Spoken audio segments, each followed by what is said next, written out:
7 दिन हो चुके हैं यूक्रेन को रूस के हमले का सामना करते हुए और आज भी कई शहरों पर मिसाइल अटैक किए गए हैं। कई शहरों पर शेलिंग की गई है। आज भी लोगों की मौत हुई है, लोग घायल हैं। आज लड़ाई की तस्वीर कैसी है, कहां तक रूसी सेना को कामयाबी मिली है, ये आज आपको जान लेना चाहिए। इससे पहले कि हम विश्लेषण इस पूरे के पूरे मसले का शुरू करें। यूक्रेन में इस वक्त कई जगह पर लड़ाई चल रही है, लेकिन इसमें 4 मुख्य शहर हैं जिस पर रूसी सेना कब्जा करने के बेहद करीब पहुंच चुकी है। और मैं आपको बाकायदा दिखा देना चाहती हूं उन तस्वीरों के जरिए, मैप के जरिए कि वो कौन कौन से इलाके। एक तो कीव, खार्किव, मेरियोपोल और खेरसोन, ये वो शहर है जहां पर कभी भी रूसी सेना का कब्जा हो सकता है। ये जो लाल डॉट्स इस वक्त आपको दिखाई दे रहे हैं, ये वही इलाके हैं जहां इस वक्त भारी संघर्ष चल रहा है। दोनों देशों की सेनाओं ने लड़ाई और तेज कर दी है। इसके बाद ग्रे डॉट्स अब आपको नजर आएंगे। वो ग्रे डॉट्स जो दिख रहे हैं वो इलाके हैं जहां आज रूसी सेना स्ट्राइक कर चुकी है। यानी इन जगहों पर या तो मिसाइल्स गिराई गई है या फिर शेलिंग हुई है।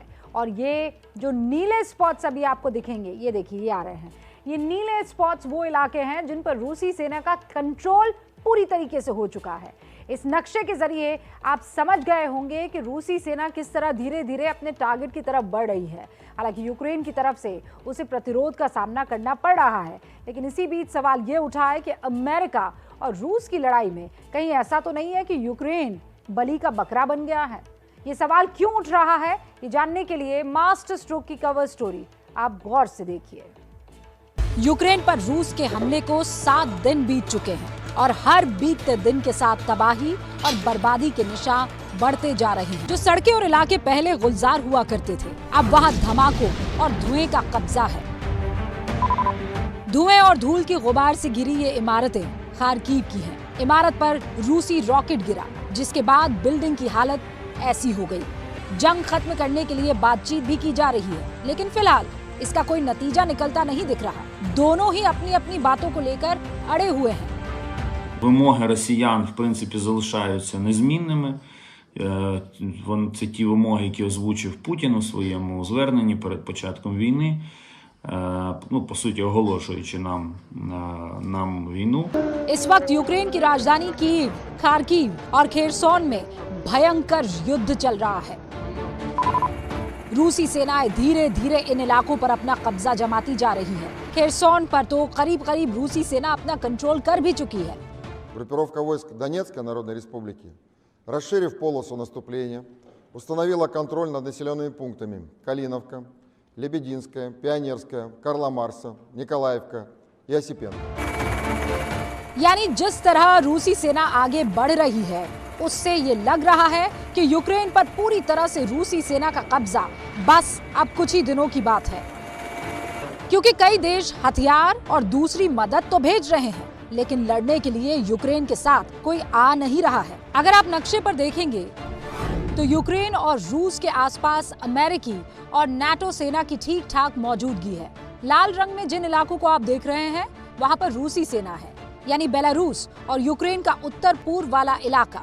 इसके साथ में दक्षिण में क्रीमिया वाला इलाका भी, यानी 3 तरफ से रूसी सेना यूक्रेन पर कार्रवाई कर रही है। अगर अमेरिकी और नाटो फौज की बात करें तो ये यूक्रेन के पश्चिम में मौजूद है। ये जो इलाके आपको नीले रंग में नजर आ रहे हैं, यहाँ पर इनकी मौजूदगी है। हथियारों से लेकर जवानों तक सब यहाँ ठीक ठाक संख्या है, लेकिन बावजूद इसके यूक्रेन अकेला अपनी लड़ाई लड़ रहा है। 24 फरवरी को रूस ने यूक्रेन पर हमला किया था। आज हमले का 7वां दिन है। जिस वक्त रूस हमले की तैयारी कर रहा था, अमेरिका और नाटो संगठन की तरफ से लगातार रूस को चेतावनी दी जा रही थी कि अगर हमला किया तो अंजाम बुरा होगा। लेकिन जब रूस ने हमला किया तो अमेरिका और नाटो देशों की तरफ से बस प्रतिबंध और बयानबाजी की जा रही है। यूक्रेन अकेला पड़ गया है। इसीलिए सवाल उठ रहा है कि आखिर ऐसा क्या हुआ कि अमेरिका और नाटो जंग में नहीं उतरे। पहले तो वो यूक्रेन को मदद का पूरा भरोसा दिलाते रहे, लेकिन जब हकीकत में मदद करने की जरूरत पड़ी तो दोनों ही पीछे हट गए। एक्सपर्ट्स के मुताबिक इसकी वजह यूएन चार्टर नंबर 7 है। यूएन चार्टर नंबर 7 के मुताबिक एक देश को जब किसी दूसरे देश से खतरा हो, शांति भंग होने की आशंका हो या फिर हमले का डर हो, तो वो देश उस पर सैन्य कार्रवाई कर सकता है। इसी चार्टर नंबर 7 का सहारा लेकर अमेरिका ने इराक, अफगानिस्तान और लीबिया पर अपने हमले को सही ठहराया। आपको याद होगा कि इराक पर हमला करते समय अमेरिका ने दलील दी थी कि इराक के पास वेपन ऑफ मास डिस्ट्रक्शन है। लगभग रूस भी इसी तरीके की दलील देते हुए यूएन के चार्टर नंबर 7 का उल्लेख करते हुए कह रहा है कि यूक्रेन अगर नाटो में शरीक हुआ, शामिल हुआ, तो उसके लिए बड़ा खतरा साबित हो सकता है। अब सवाल यह है कि क्या ये मान लिया जाए कि अमेरिका और नाटो अपनी ही बिछाई बिसात में फंस गए हैं, क्योंकि रूस ने भी हमला उसी आधार पर किया है। चूंकि यूक्रेन नाटो का पार्ट नहीं है, इसलिए वो रशिया के विरुद्ध कोई डायरेक्ट मिलिट्री एक्शन तब तक नहीं लेंगे जब तक नाटो के देश इस हमले की जद में डायरेक्टली नहीं आते। लेकिन इसके पीछे की जो सोच है वो स्पष्ट रूप से दिखाई देती है कि अमेरिका और नाटो एक रिस्ट्रेंट बरत कर चल रहे हैं। वो इस बात को अच्छी तरह से जानते हैं कि यदि रशिया और अमेरिका के बीच में डायरेक्ट मिलिट्री कन्फ्रंटेशन शुरू हो गया, नाटो और रशिया के बीच में डायरेक्ट मिलिट्री कन्फ्रंटेशन शुरू हो गया, तो ये एक पूरे विश्व युद्ध में बदल जाएगा। शायद इसीलिए अमेरिका और नाटो की मजबूरी बन गई है कि वो सीधे युद्ध में हिस्सा नहीं ले सकते, क्योंकि अगर मजबूरी नहीं होती तो रूस के खिलाफ ये दोनों सिर्फ बयानबाजियां ना कर रहे होते, बल्कि युद्ध के मैदान में अपनी सेनाएं उतार चुके होते।